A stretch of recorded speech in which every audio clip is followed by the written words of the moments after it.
Palakas ng palakas ang clamor ng fans at netizens sa online world na gawing house guest sa Pinoy Big Brother Celebrity Collab Edition si Catherine Bernardo.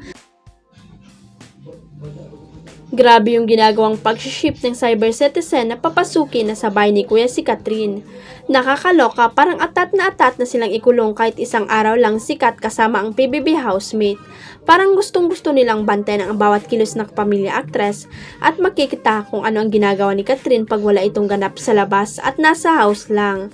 Komento ng netizen, total, halos lahat naman daw ng boys sabay ay bet si Catherine maging ang mga girls ay idol din siya, kaya maganda raw makita ang reaksyon ng housemate kapag nakita nilang nasa loob na ng bahay ni Kuya ang bias nilang actress.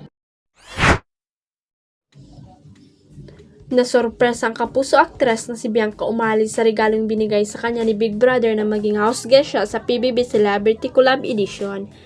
Bago siya tuluyan lumabas ng bahay ni Kuya ay nakatanggap nga siya ng munting alaala para sa namayapa niyang inang si Mami May. Sa naturang episode, pumasok si Bianca sa confession room bago bumalik sa outside world. Doon ay pinasalamatan siya ni Kuya sa pagpayag niyang dumalaw sa PBB. Super thankful din si Bianca kay Big Brother dahil sa pambihirang pagkakataon na ibinigay sa kanya na itinuturing din niyang dream come true para sa kanyang nanay.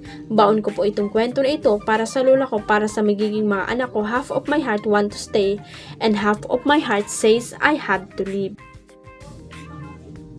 Sana po nakapag-iwan po ako ng magandang memories sa loob po ng inyong bubong at sa puso po ng inyong mga housemate. Payag ng kapuso actress. Habang nasa labas ng confession room ay inilabas uli ng dalaga ang picture ng nanay niya na una na niyang ipinakita nang pumasok siya sa bahay ni Kuya. Matatanda ang nabanggit ni Bianca na agad-agad niyang tinanggap ang offer na maging guest housemate para sa kanyang nanay na talagang nanonood daw noon ng PBB. Maraming salamat din daw po Kuya, natupad niyo ang pangarap niya. Baon ko po ito hanggang sa tumanda po ako Kuya, sabi ni Bianca. Huwag kalimutang i-click ang subscribe button at i-ring ang notification bell para sa latest at legit chika updates.